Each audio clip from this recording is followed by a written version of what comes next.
Et si la Russie possédait une arme plus redoutable qu'une ogive nucléaire, une page administrative, froide, publiée en silence sur Internet? Imaginez, pas d'explosion, pas de menace télévisée, mais une ligne juridique banale déposée sur un site officiel qui sème la panique dans les temples de la finance mondiale. Tout commence par une absence étrange, un silence qui efface le vacarme habituel. L'Europe industrielle, d'ordinaire animée par le tumulte des machines et le grondement des trains de fret, se fige. Les ports se vident, les ateliers s'arrêtent, l'économie entière suspend son souffle comme avant une tempête. C'est dans cette atmosphère suffocante qu'un document anodin, posté sans éclat sur un site public russe, déclenche une onde de choc. Aucun média n'en souffle mot. Pourtant, aux premières lueurs, les écrans de surveillance financière à Francfort, Londres et New York s'illuminent de rouge. Les analystes, incrédules, scrutent ce texte qui semble obscur, incapable de mesurer la portée de la secousse à venir. Il ne s'agit ni d'un ultimatum, ni d'une crise diplomatique. Une décision technique, une phrase, redistribue les cartes du jeu mondial. Par un simple acte juridique, la Russie vient d'imposer une nouvelle réalité. En quelques heures, industriels européens et investisseurs américains sont pris à revers. Ils sentent le sol se dérober, sans comprendre encore l'ampleur de la fracture. Si vous ne saisissez pas ce qui se joue, vous risquez d'assister impuissant à la plus grande destruction de valeur de l'ère moderne, sans même en connaître la cause réelle. Votre épargne, votre emploi, la stabilité de votre pays, tout dépend désormais d'un fil invisible, tendu entre Moscou, Berlin et Wall Street. Comment un texte perdu dans la bureaucratie numérique peut-il bouleverser l'équilibre mondial? Pour comprendre ce basculement, il faut revenir quelques mois en arrière, au cœur du cauchemar industriel européen. Tout a commencé bien avant la publication de ce texte. À l'époque, l'Europe semblait déjà vaciller sous le poids d'un choc énergétique sans précédent. Pourquoi tant d'usines allemandes ferment-elles, laissant sur le carreau des dizaines de milliers d'ouvriers? Au cœur industriel de l'Europe, un drame se joue en silence. Très peu osent nommer la cause réelle. Depuis que l'Allemagne a dû rompre avec le gaz russe bon marché, elle se tourne vers ses alliés américains, mais à des tarifs bien plus élevés. En moins d'une année, le fameux miracle industriel allemand s'est retrouvé piégé à son tour. Les géants historiques, constructeurs automobiles, chimistes, fleurons technologiques, voilà un voient leur coût exploser. Fabriquer 1 kilo d'engrais ou une tonne de plastique coûte désormais bien plus cher qu'en important ces produits depuis l'autre bout du monde. Prenons l'exemple du géant allemand BASF, dont le siège à Ludwigshafen est comparable à une véritable ville industrielle. Pendant des décennies, sa force reposait sur l'accès à un gaz russe à bas coût. Lorsque cette ressource s'est tarie, la facture énergétique de l'entreprise a grimpé en flèche, forçant la direction à envisager des réductions massives de personnel et des délocalisations. Des milliers d'emplois ont ainsi été supprimés et une partie de la production a été déplacée, notamment vers les États-Unis, où l'énergie reste moins chère. Ce qui s'est passé chez BASF s'est reproduit dans bien d'autres secteurs. Volkswagen, BMW, Siemens, tous les piliers du modèle allemand ont vu leurs marges fondre et leur compétitivité s'effriter. Les chaînes d'approvisionnement se sont disloquées, les sites de production se sont vidés, et l'Allemagne, jadis moteur industriel de l'Europe, a commencé à voir son tissu manufacturier s'effriter. Le résultat était brutal. Fermeture d'usines en cascade, dizaines de milliers d'emplois perdus et un exode massif vers les États-Unis où l'énergie reste abordable. La désindustrialisation frappe de plein fouet. Les chaînes de montage s'arrêtent, les cadres se taisent, les ouvriers désespèrent. Mais qui oserait protester? La moindre critique est taxée de sympathie pro-russe. Ce climat de peur étouffe toute contestation publique. Les industriels, bâtisseurs patients de la prospérité européenne, sont réduits au silence, piégés par une solidarité transatlantique qui leur coûte leur avenir. Derrière les portes closes, l'inquiétude grandit. Personne n'ose défier la ligne officielle, mais tous voient la réalité. La désindustrialisation n'est plus un spectre lointain. C'est une onde de choc qui s'étend chaque semaine, menaçant emploi, modèle social et indépendance technologique du continent. Pour comprendre l'ampleur de cette crise, rappelons-nous ce qui s'est produit lors du choc pétrolier des années 70. À cette époque, une hausse brutale du prix du pétrole avait provoqué récession, chômage et inflation partout en Europe. Aujourd'hui, la hausse du coût du gaz russe provoque un choc similaire, mais avec un effet démultiplié par la globalisation des chaînes de valeur. Ce n'est plus seulement l'énergie qui manque, mais la confiance même dans le modèle industriel européen. Les élites économiques guettent un signe, un miracle, ou ne serait-ce qu'un geste inattendu. Pourtant, chaque décision politique occidentale aggrave la situation. L'impasse devient évidente, mais l'Europe semble paralysée. C'est alors qu'un joueur inattendu va faire son entrée. Discrètement, la Russie prépare un mouvement d'une efficacité redoutable, passé presque inaperçu. En réécrivant les règles du jeu, Moscou s'apprête à bouleverser l'ordre mondial. Dans ce contexte de crise silencieuse, un simple changement de politique russe va déclencher un choc bien plus vaste que la hausse des prix du gaz. Ce bouleversement, pourtant presque invisible au premier abord, va obliger l'Occident à choisir son camp. Un décret russe, 3 paragraphes à peine, et soudain l'ordre monétaire mondial vacille. Peu de médias s'y attardent, mais pour ceux qui lisent entre les lignes, le constat est implacable. La Russie vient de frapper au cœur du système financier occidental. Désormais, toutes les ressources stratégiques russes, gaz, pétrole, métaux, céréales, ne sont plus cotées en dollars ni en euros. Leur prix s'affiche en grammes d'or, ni un gramme de plus, ni un gramme de moins. Chaque baril de pétrole, chaque tonne de blé, chaque lingot de nickel, tout est ancré dans le métal le plus ancien et le plus fiable de l'humanité. La mécanique paraît simple, mais l'impact est titanesque. N'importe quelle devise reste acceptée. Dollars, euros, yuan, roupies, cela n'a plus d'importance. Seule compte la conversion instantanée en quantité d'or, au taux fixé par la Banque centrale de Russie. Qu'importe la monnaie utilisée, c'est la masse d'or réelle qui fait foi seconde après seconde.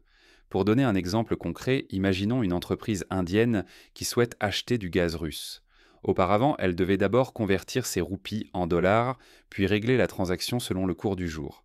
Désormais, elle peut payer en roupies, mais la quantité exacte de gaz reçu sera indexée sur la quantité d'or équivalente au taux de la Banque centrale de Russie à l'instant de la transaction. Cela réduit les risques de change et met toutes les devises sur un pied d'égalité, du moins en apparence. Résultat immédiat, la spéculation occidentale s'effondre. Les manipulations de taux, les planches à billets déchaînées à Washington ou Francfort, tout se brise sur la réalité physique du stock d'or. Pour la première fois depuis des décennies, la valeur tangible supplante la finance virtuelle.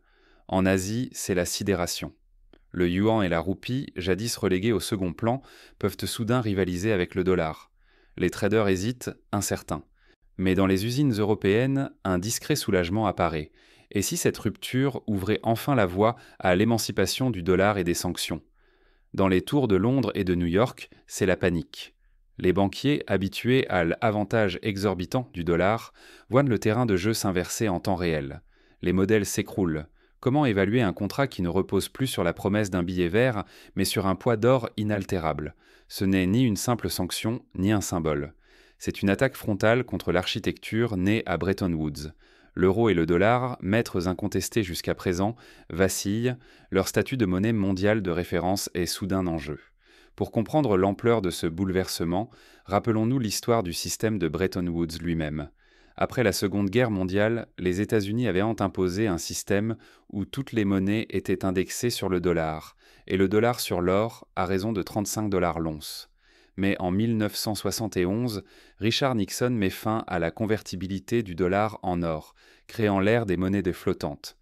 Depuis, la confiance dans le dollar reposait sur la puissance de l'économie américaine et l'influence des marchés financiers occidentaux. Aujourd'hui, la décision russe remet en cause ce pilier fondamental du système monétaire international. Conséquence directe, le risque d'une déstabilisation générale du système occidental. Si la confiance dans le dollar et l'euro chancelle, c'est la valeur de votre épargne, la stabilité de votre emploi, l'indépendance économique de votre pays qui tremble. Les banques centrales occidentales, garantes du système actuel, pourraient bien être impuissantes à stopper la ruée vers l'or. Ce décret, en apparence anodin, pourrait marquer la fin d'une ère. Mais la question cruciale demeure. Comment le reste du monde va-t-il réagir à cette secousse? Le choc initial passé, chaque gouvernement doit maintenant choisir son camp. Entre rallier le nouveau système ou défendre l'ancien, la décision sera lourde de conséquences. La ruée vers l'or du XXIe siècle ne concerne plus seulement les chercheurs de fortune, ce sont des nations entières qui se jettent dans la bataille. En moins d'une semaine, le monde bascule en silence. La Chine, l'Inde, le Brésil et presque tous les pays producteurs de pétrole annoncent leur adhésion immédiate à la norme or initiée par la Russie. Pour des milliards d'habitants, une nouvelle règle s'impose. Désormais, le pétrole, le gaz, les métaux et même certains produits agricoles ne s'échangent plus qu'en or ou en monnaie rigoureusement adossée à lui. Ce changement s'abat comme un séisme sur la planète. Le choc est brutal. L'Arabie saoudite et les Émirats arabes unis tournent la page du pétrodollar. Ils déclarent vendre leur pétrole contre de l'or ou des devises liées à l'or et non plus contre le dollar. D'un geste, ils mettent fin à des décennies de domination monétaire occidentale et libèrent un flot de nouveaux échanges. Pour le Sud global, c'est une aube nouvelle. Longtemps soumis à la tyrannie du dollar et de l'euro, ces pays découvrent soudain la possibilité de commercer, d'égal à égal. Fini l'inflation importée et les sanctions arbitraires. Les échanges s'envolent entre l'Afrique, l'Asie, le Moyen-Orient et l'Amérique latine. Blé contre or, cuivre contre pétrole, riz contre nickel. Partout, la confiance renaît, portée par un sentiment de revanche historique. Pour illustrer ce basculement, prenons l'exemple du Nigeria, pays riche en pétrole, mais souvent victime de la volatilité du dollar et des sanctions financières. Avec le système russe, le Nigeria pourrait vendre son pétrole directement en échange d'or ou de devises indexées sur l'or, contournant ainsi le dollar et sécurisant ses revenus. L'Argentine, frappée par l'inflation et la fuite des capitaux, pourrait aussi exporter son soja contre de l'or, stabilisant ainsi sa balance commerciale. En moins de temps qu'il n'en faut pour le dire, la planète se divise en deux grands blocs. D'un côté, le bloc ancien, centré sur le dollar et l'euro, tente désespérément de défendre ses privilèges. De l'autre, le bloc émergent, où l'or et les ressources réelles deviennent la seule monnaie de confiance. Ce nouveau club grandit chaque jour, multipliant alliances, sommets et pactes bilatéraux, tandis que l'Occident s'isole, prisonnier de ses propres règles. Les conséquences sont immédiates pour ceux qui tardent à s'adapter.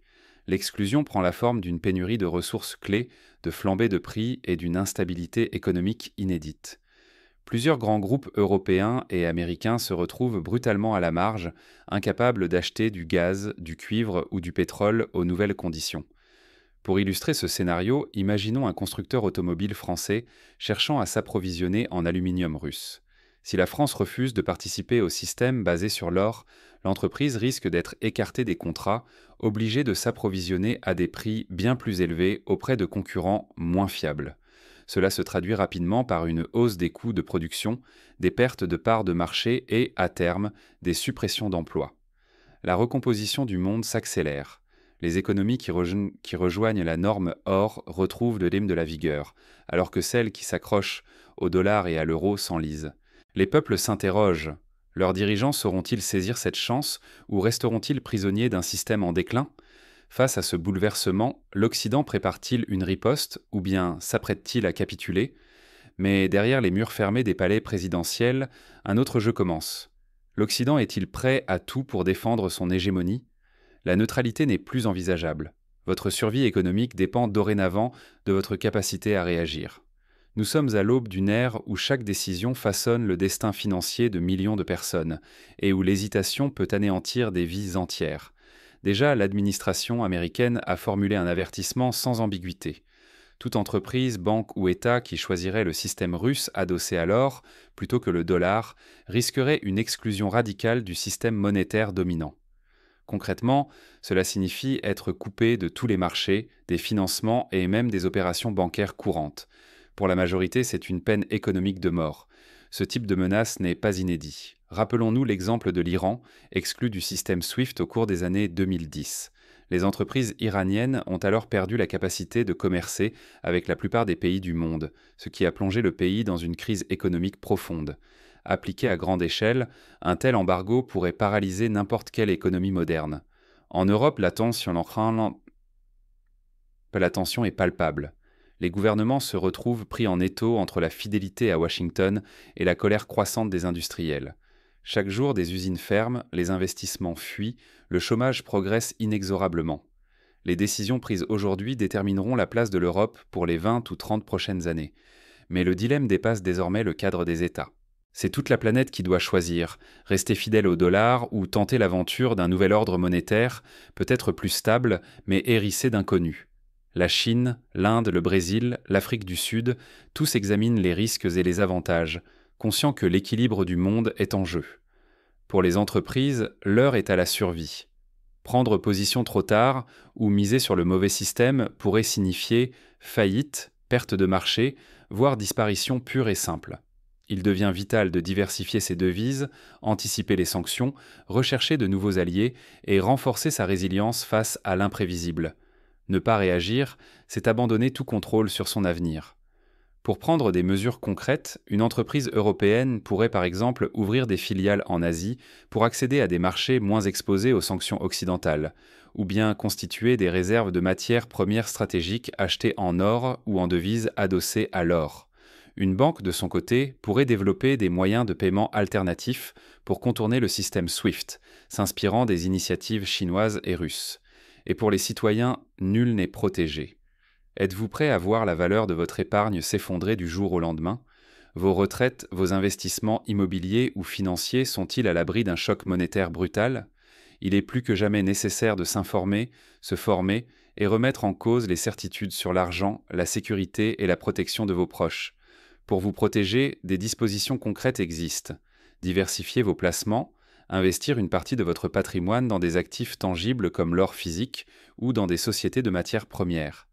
Renseignez-vous sur la solidité de votre banque, surveillez l'évolution des taux de change et anticipez les conséquences possibles d'une perte de confiance dans la monnaie. Dans l'histoire récente, la crise argentine du début des années 2000 a montré que garder toutes ses économies sur un seul compte en pesos pouvait aboutir à une perte quasi totale de pouvoir d'achat. Le danger est immense. Ignorer ce tournant, c'est risquer l'appauvrissement, la marginalisation, voire l'isolement total de votre pays. Seuls ceux qui anticiperont, s'adapteront et oseront transformer ce bouleversement en opportunité pourront tirer leur épingle du jeu dans ce nouveau monde financier. Mais une question demeure. Comment cette mutation se manifeste-t-elle concrètement dans le quotidien? Les signaux faibles sont déjà là, et certains acteurs ont commencé à prendre de l'avance. Voyez l'exemple de la Turquie qui, dès 2022, a commencé à régler certains achats de gaz russe en roubles et non plus en dollars. Cette mesure, jugée anecdotique à l'époque, préfigurait le grand basculement actuel. De même, la Russie a développé son propre système de paiement pour remplacer Visa et Mastercard, anticipant une exclusion du système mondial en cas de crise. Des pays comme la Chine encouragent leurs entreprises à signer des contrats en yuan pour réduire leur exposition au dollar. Pour les particuliers, les premiers effets peuvent se traduire par une hausse des prix de l'énergie, des difficultés à obtenir certains produits importés ou des fluctuations brutales de l'épargne. L'histoire récente nous rappelle que lors de la crise chypriote de 2013, des épargnants se sont réveillés un matin pour découvrir que leur compte avait été amputé de plusieurs milliers d'euros sur simple décision administrative. Le vieux monde s'est effondré en silence, sans fracas ni proclamation. Un nouveau chapitre s'ouvre, mais seuls ceux qui osent regarder au-delà des apparences pourront y trouver leur place. Ce qui vient de se produire n'est pas un simple ajustement de marché, ni une turbulence passagère dans la grande guerre commerciale. C'est un renversement profond. L'ordre bâti autour du dollar, pilier incontesté depuis plus de 3/4 de siècle, chancelle aujourd'hui miné par une décision russe presque invisible, dissimulée dans la routine d'un acte administratif. La Russie, en choisissant de lier ses exportations stratégiques à l'or plutôt qu'aux devises occidentales, a brisé une digue que beaucoup croyaient tant éternelle. Ce choix, passé inaperçu dans le tumulte quotidien, fissure l'édifice monétaire mondial. Désormais, chaque nation, chaque citoyen est placé devant une alternative brutale. Rester immobile, c'est accepter que notre histoire soit écrite ailleurs, par d'autres mains. Cela signifie livrer le fruit du travail de générations aux aléas de marchés lointains et laisser s'effriter, sans résistance, notre pouvoir d'achat, nos emplois, nos économies. Le risque n'a jamais été aussi grand, voir s'envoler notre capacité à choisir notre avenir, à défendre ce qui compte vraiment. Comprendre ce basculement, c'est aussi entrevoir une chance.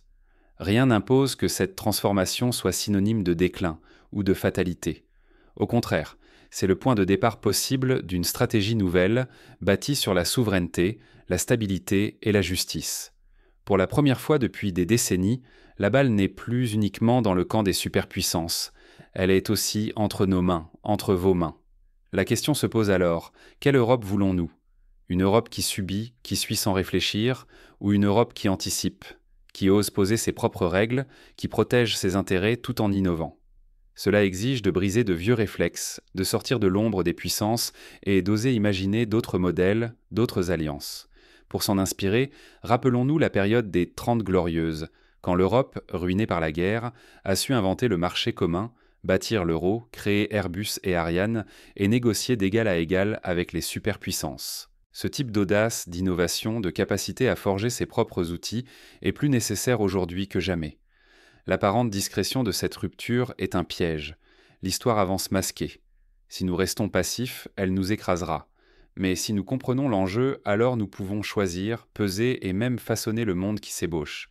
Il ne s'agit plus seulement de défendre un emploi ou une monnaie, il s'agit de préserver notre dignité, notre liberté et notre rôle dans un monde désormais transformé.